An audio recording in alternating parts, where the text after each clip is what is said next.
all of you on the philosophy class. Today I'm going to discuss on 5 pillars of sadhana. So before we go on the topic, I like to know on sadhana to discuss. I will discuss little bit on sadhana, what is a sadhana is. Then we will go on the steps, what are those pillars, how those pillars are supporting each other, helping each other. So ultimate goal of yoga is to join on sadhana, come on sadhana practice. Without a sadhana, you cannot attain the goal. So it is the very important subject for everyone. When we talk about sadhana, means we are not talking about the rituals, we are not talking about the religion's subject. It is based on the training, based on control and guideline, which are the important in the yoga. So sadhana word is come from the sadhana, like a tools, like a source. Through that you prepare and enter in the training, in your practice. It is called sadhana. Through that is called sadhan. You go deep in it. For example, asana practice, pranayama practice, mantra practice, silence practice. There are so many. So all great masters, people have gone through the sadhana. That's why they have become popular in the sense they had a power, they had a siddhi, they had a control on mind. That's the point. Because of a sadhana. So all great masters like Swami Shivananda ji, Swami Satyananda ji, Swami Vivekananda, Ram Krishna Paramhansa, Maharshi Mahesh Yogi, and all great people, sages, even Jesus, Mother Mary, and other great people, spiritual people in the West and in the East. Whoever have reached on that level, they all have done sadhana. They all have practiced sadhana. They all have taken the particular practices in a regular training, in a continued training for long time. That is called sadhana. So it is a Sanskrit word, sadhana, feminine word, which is very special, very unique, very beautiful word. So sadhana is the most important in a human life. Bade bhag manush tan pavai, say in Hindi. It's a great opportunity to be in the human body. So we came in a human body with a purpose, with a goal. So what is the use of time, energy, and your body? Is have you done some practices or not? Or you have spent your time and energy just by wandering and moving around, doing anything? When you say usually, it is not useful, it is not helpful for you. So that's why in a yoga practice, nowadays so popular, so famous, the training on yoga is asana. In the West, people believe yoga training, yoga practice means only asana or stretching, pulling your muscles, your body, which is not real, which is not right. So all the people from ancient time till now have gone through the sadhana. There are many categories. We have like a level 1, level 2, level 3, and so many levels are on the sadhana. All great masters, we call them rishi, we call them muni, we call them yogi, and acharya, so many great words are used because they have done those practices. So these words are called the title, respect, or the label. According to them, according to the sadhana practice, people have given the title. People have given the respectful word. That's why like a yogi, acharya, muni, swami are most important, and respectful word is used. 5 pillars of sadhana is designed by my master Swami Veda Bharti Ji. He have developed these steps to have a ground strong, or foundation should strong in the practice of sadhana. Because if you are doing one, it doesn't help. Have to practice one after one. Like an example, when you make a home or house, you cannot make it home on one pillar, on one base. It needs some more support.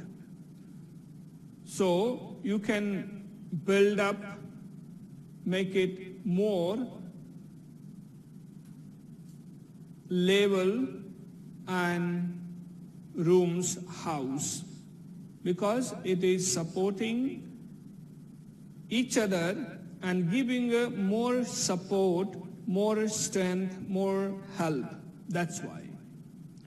So 5 pillars, like 4 are on a corner and 1 in the middle, is called 5 pillars. So middle path, middle point is the goal, is the center. So all 4 pillars are supporting for middle. Middle is your nature to maintain stillness, stability, and peace, quietness. So Swamiji have given on the 5 pillars of practice. First pillar is called stillness, in Sanskrit is called sthirata. Second pillar is given called silence, in Sanskrit called mauna. Third pillar is called fasting, in Sanskrit called upavasa. Fourth pillar is called celibacy, in Sanskrit called brahmacharya. And the last pillar is called conquest of sleep, nidra jaya or nidra par jaya. These 5 pillars are very important, very helpful on sadhana. First pillar is stillness. When we talk about stillness, stillness is not only physical stillness, mental stillness also important. Actually, the whole training, other pillars, other practice are based on the mind training. So on all the level from each side is talking about how to train the mind, how to train your senses.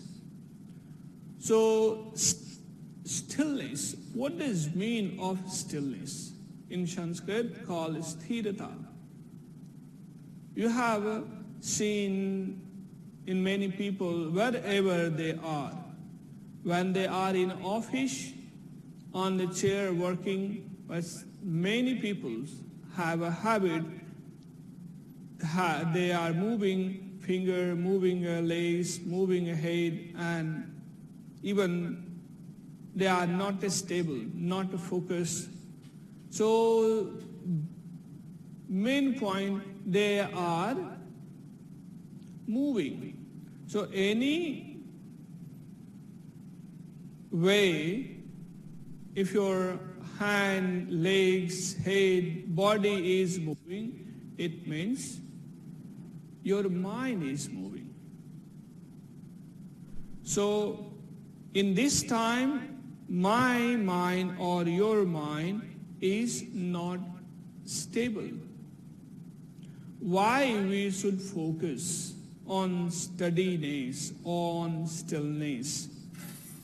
Because it gives a more pleasant, more peace and joyfulness when your mind becomes steady, when your mind becomes still and relaxed. And those, they have the habits, or we can say the problem, moving a mind all the time. Those have the problem when the mind does not focus. Those people are more in trouble and problem. They are moving in different place. They are changing the things in a life and finding that stillness, peace, happiness in those instruments or the action and the habits. But the real happiness, the real joy is the inside. So Swamiji have divided that stillness in a 3 level, 3 section. Section 1, Section 2, Section 3. So you can practice stillness on different level, like those who can not maintain or train the body to stable in a standing. They can do the lying down position. So first practice for stillness is lying down practice. In the lying down position, you are training, guiding your senses, mind. There are 10 senses according to the Sanskrit literature, yoga literature. It's 5 are active senses and 5 are cognitive senses. 1 sense is the mind. So total senses are 11. So the goal, purpose of lying down in Shavasana is to control, still the cognitive senses and active senses. These senses are taking our mind outside. These senses have a big role even on movement or unstable mind. So however you have done and you have trained your mind and senses through the senses, because of the senses. So the practice in a lying down position is train your conscious mind and unconscious mind, cognitive and active senses. So Shavasana practice is a beautiful practice to train your whole body, your legs, your arms, and your other limbs. It is called Shavasana. Many people say Shavasana is a just sleepy posture, which is not true. Savasana is totally relaxing pose. Savasana is beautiful pose where you give a full rest and you withdraw your senses and mind. So Shavasana is lying down practice. In the Savasana, do not fall asleep. When your body is totally relaxed, then work with those senses and mind how to train, how to bring it back. My Swamiji used to say, Savasana is like the palace. In Shavasana, what is the practice? So a palace means inside in the palace is more beautiful than the outside. But when we go to see palace or the view or mountain or from the big building, our nature we always look outside. We go on the rooftop or we go on the balcony or on windows, and then we enjoy by looking, watching that videos or views. It is a nature. But the more beautiful is design given is in the palace, inside in a palace. So same thing, this body is like a palace. But we have not trained our senses and mind to look inside. We all have trained our senses and mind to look outside, which is not good as a yogi. It's okay, you can do that, you can practice, you can have full freedom to do whatever. But as a yogi, as a yoga practitioner, you have to bring a mind and senses inside. So for all people, for all practitioners, best practice is Shavasana. In Shavasana, you get fully relaxed, and then you observe your breath, deep and long breath, and then you try to relax your body. By relaxing your body, you relax your breath and mind. But make sure you are aware, you have not fallen asleep. It is very important. So lying down practice is simple but very tough. It looks very simple but very tough. There is a practice, is called Yoga Nidra practice, relaxation practice, Shavasana practice. So in that pose, yogis have developed, trained body like a corpse, like a dead body.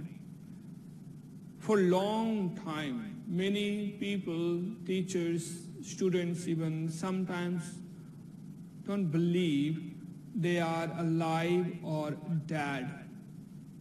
Like Swami Rama have done so many experiments with the Shavasana and control of involuntary function, and voluntary function, heart rate on breath, so many experiments scientifically he have done.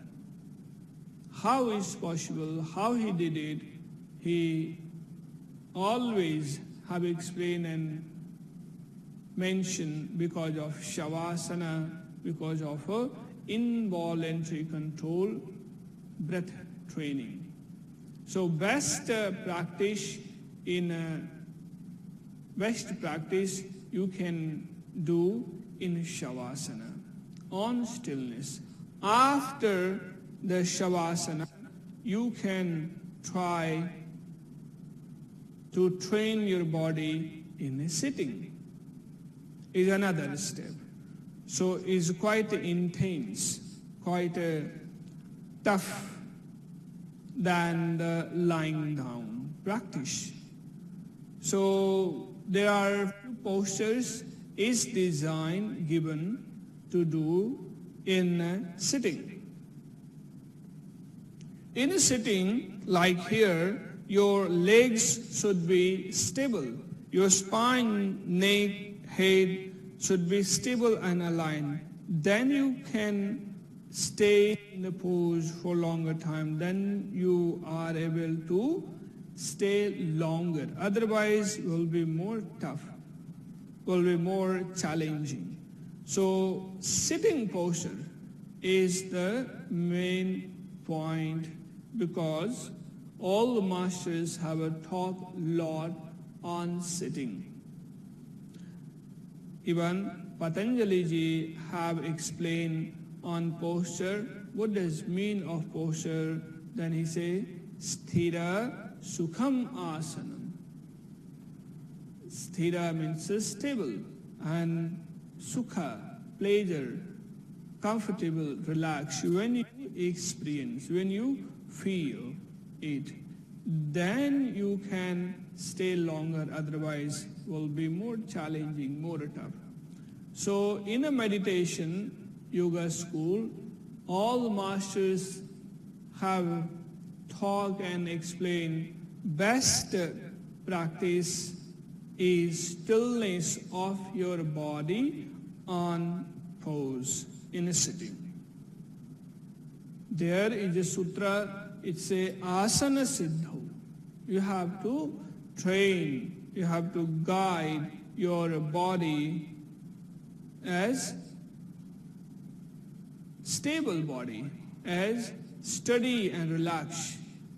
Otherwise, people are practicing asanas and pranayama last many years. But ask them,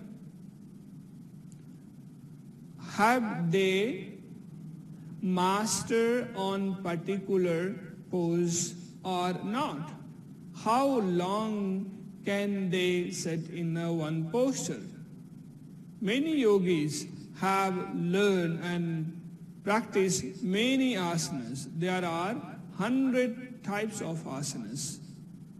But How many yogis have practiced, have done mastery on one posture? So it's called asana siddho, yoga siddho. Those who have mastered on asana, they have full control, full siddhi, full power because of one asana. So it's called sitting down, the training and practice. Then come the standing. Whether you are in a jungle, in a cave, or on the road, or on your duty even, in a company or factory.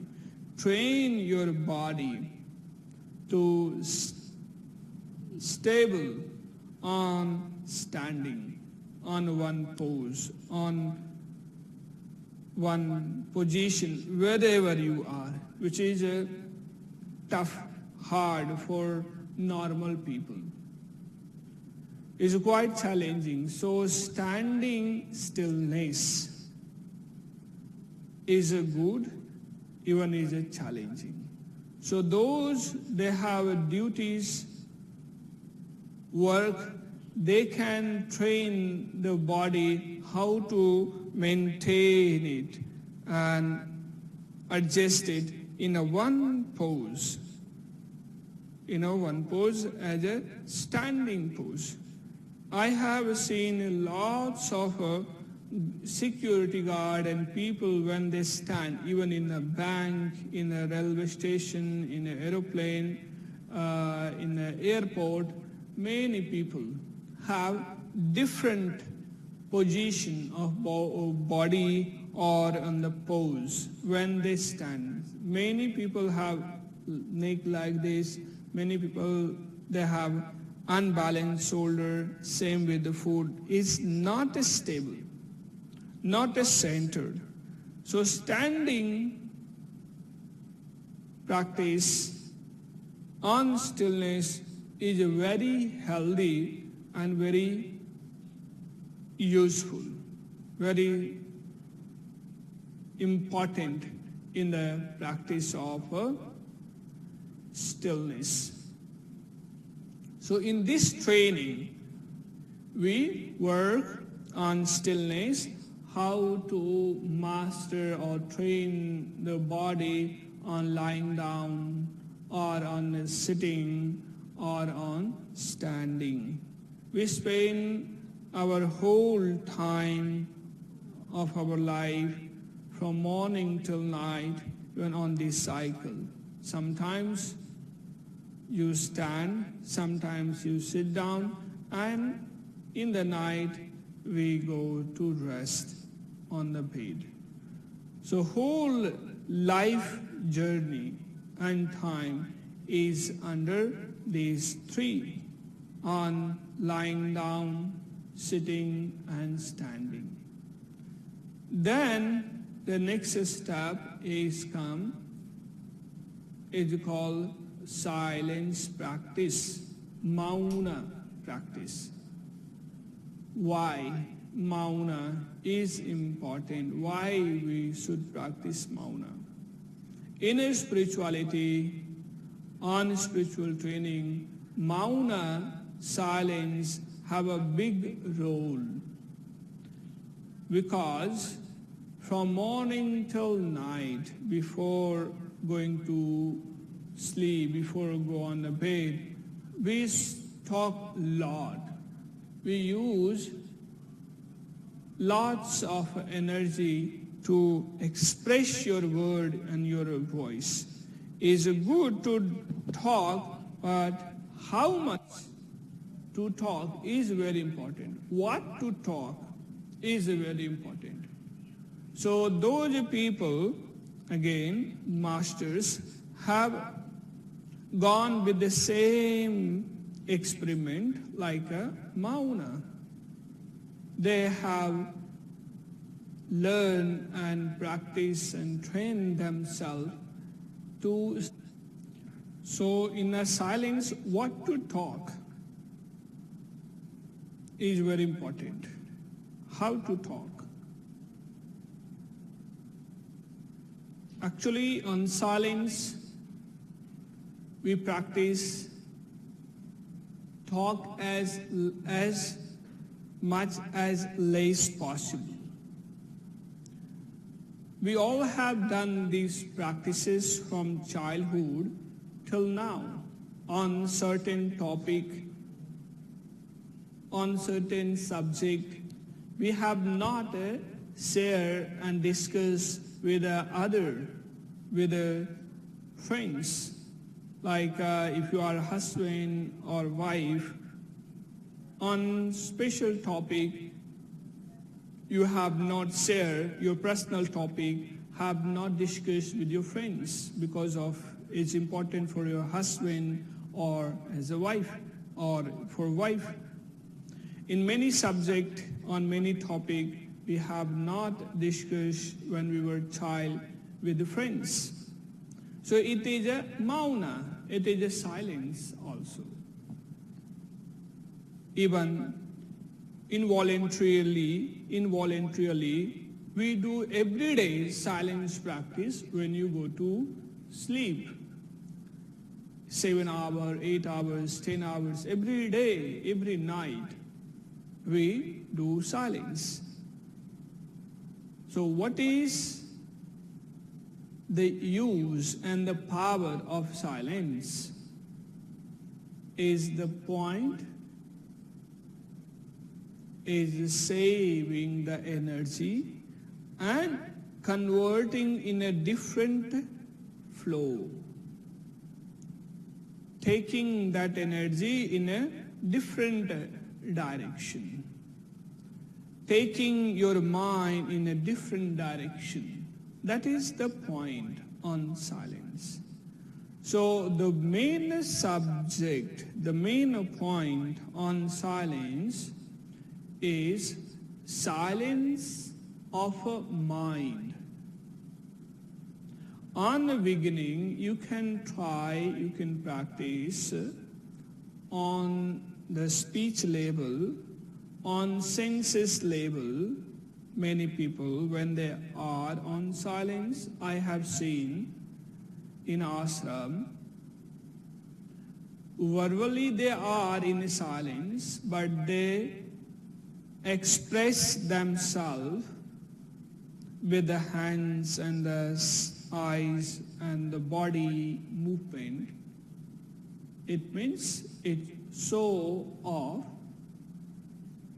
She or he is not a silence from inside.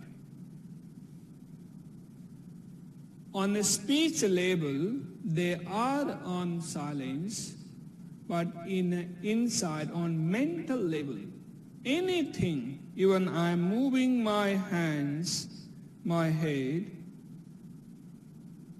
there is a movement in a mind. That's why I'm able to move my hands. That's why I'm able to talk and see, because of mind. So silence, mauna, is the main practice, advanced practice for different purpose. You have seen and noticed, even when people get sick, ill, physically, psychologically, doctors suggest to take a rest. Or sometimes even you go and take a rest, sleep. And you say, please do not talk to me, because of your energy level is too low. Your body need a time. Your body is on healing process. So silence practice, even, it is a healing practice. On silence, you heal yourself physically, mentally, psychologically, and spiritually. So many yogis have gone through this practice on silence. So it is a beautiful practice.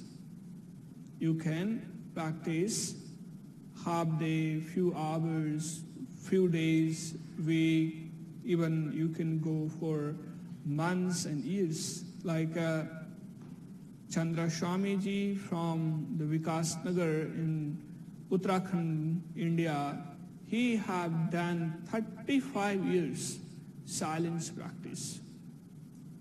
You see, he is still in the body. So lots of yogis, masters, they have done silence practice to go deep in the training, especially on meditation. So it's a beautiful practice on silence. You can try yourself even in your home for experience and see it, the reflection, the beauty of silence, what happened. Next step is called upavasa, the fasting. Fasting is another pillar, the base on the sadhana, on the yoga, and for your physical fitness, mental fitness, on for purification and health. Fasting, many times we have done many times of eating, like in a one day, many times people they eat.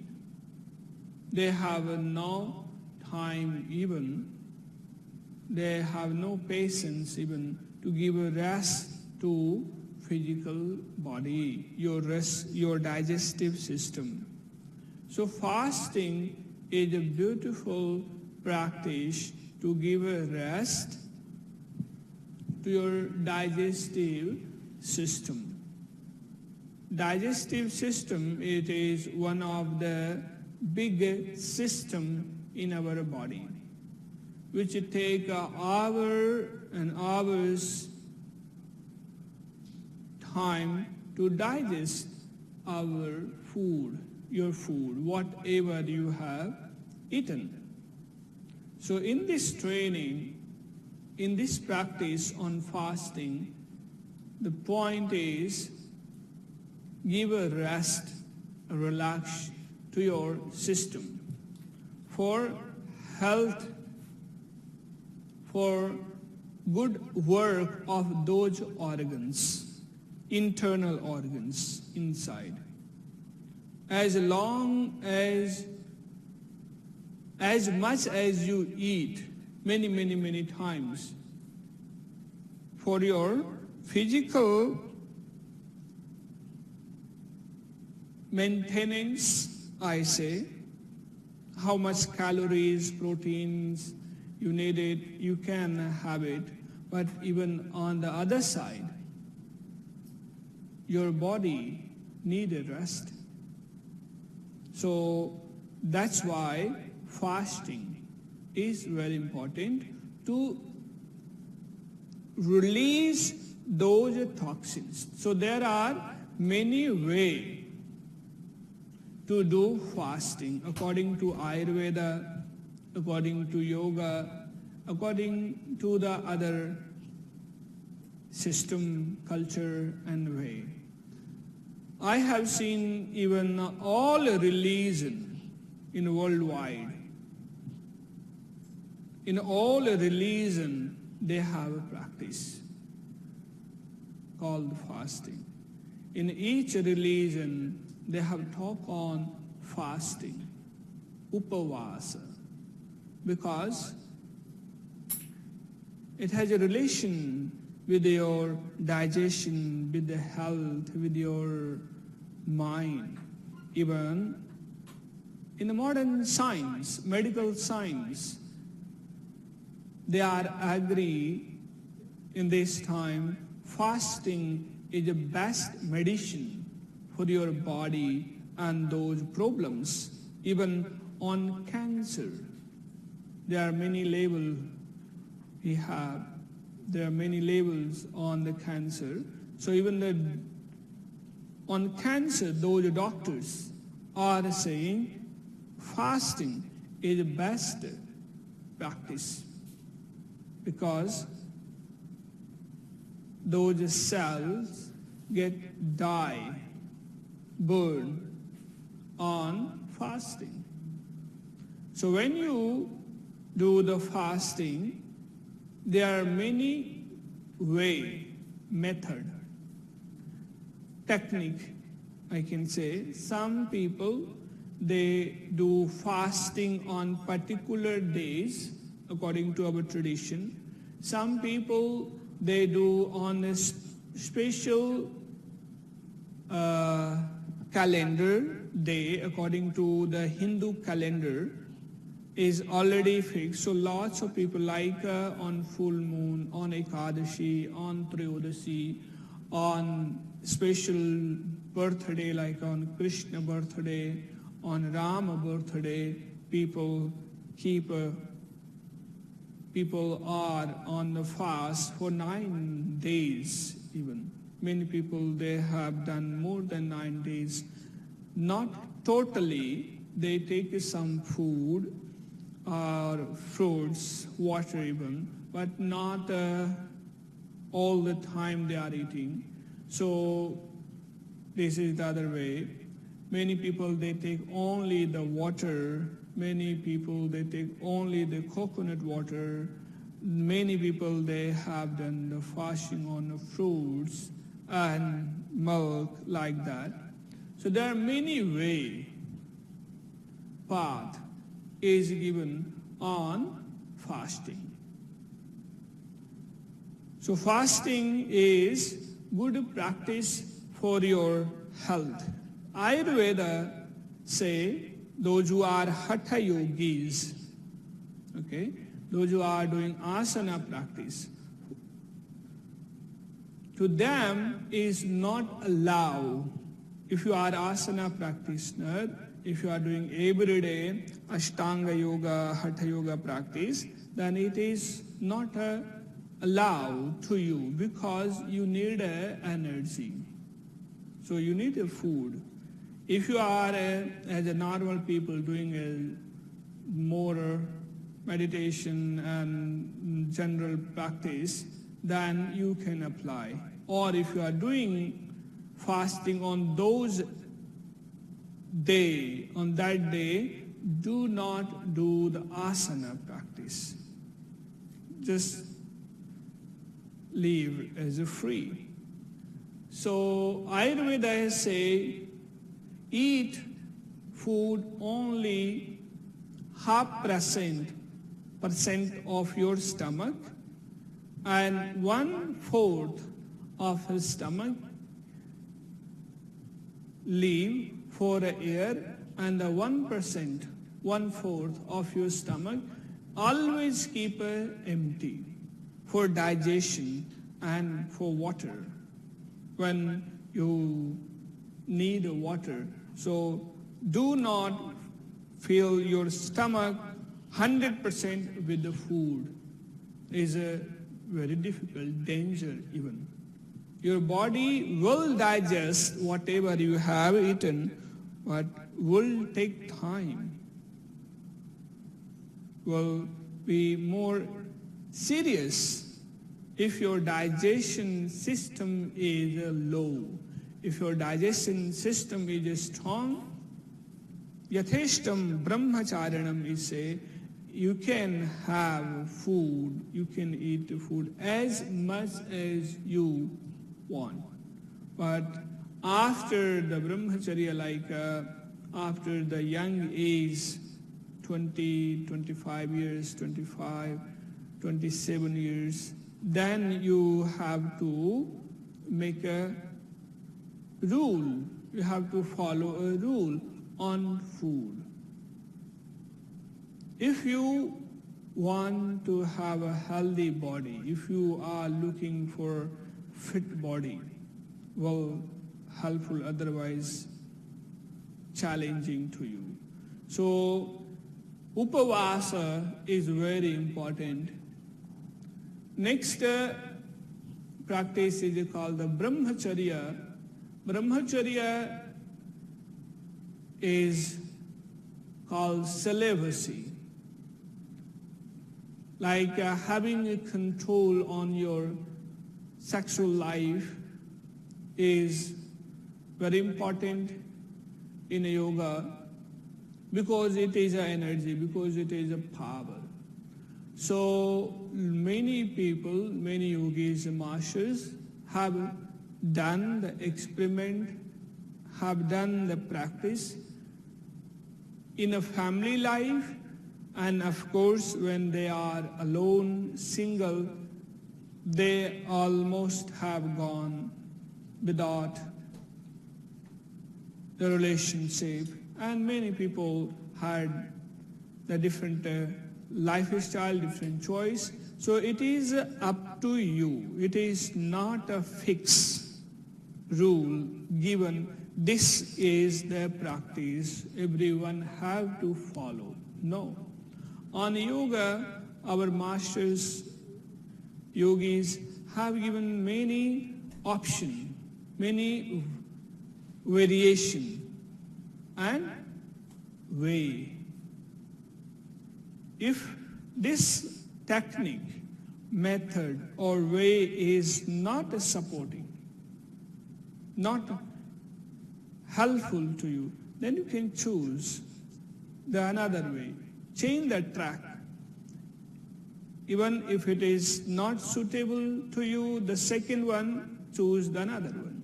Then choose the next one, then choose like that. So, brahmacharya is very important practice, celibacy, to have a control on yourself. See, it is one of the strongest desire in our life, in human life especially, which is very tough to have control. But it is not impossible. It is possible once you decide. You can try, you can have a brahmacharya life. Our Swamiji have given and trained us. If you are on a family, if you are with a relationship, on a relationship, you can follow brahmacharya life for 1 week, 1 month, 2 months, 6 months, or your choice, your desire, your important, like how you want to go or progress in this journey. So it's brahmacharya, celibacy. Then the next step, last practice on 5 pillars of sadhana is called the nidrajaya, the conquest of sleep. Nidrajaya, have a control on sleep. In Bhagavad Gita, Krishna have used the word to Arjuna in Sanskrit called Gudakesha, who have mastery on sleep. Arjuna have done intense training and practice without sleep. That's why Krishna have introduced as Nidrajaya, Gudakesha. Oh Arjuna, you haven't sleep on your training time for many, many days, you see. But in our life is important, needed. Otherwise, you will become sick or something will psychologically, chemically will change in your life. But in a yoga training, there is a practice. There is a process. How to go with the technique, with the practice. It is called conquest of sleep. So through the yoga nidra, through the asana and pranayama meditation practice, you have full control. You can do that. Many sadhus, many yogis have shown this experiment on present, like our Prime Minister Narendra Modi ji is good person who is working last many years with the same principle. He sleeps just 3-4 hours, sometimes even less, sometimes 5.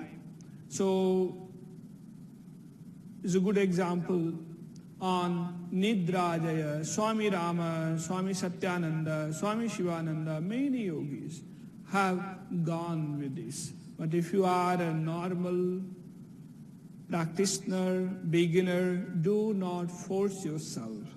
Why we have to go on this, on Nidra Jaya? Why not to sleep for a long time, according to them, according to those yogis? Because time is very auspicious, very important. So for example, if you are sleeping 8 to 10 hours every day, count it, multiply it in a 3, 6, 5 days, in a 1 year, how many hours you have spent it on sleep?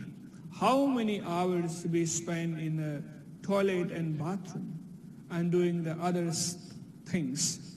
And how many hours do you use for your training and practice and self-progress? So having a control on sleep, reducing the hour on sleep is the goal. Save your time for practice.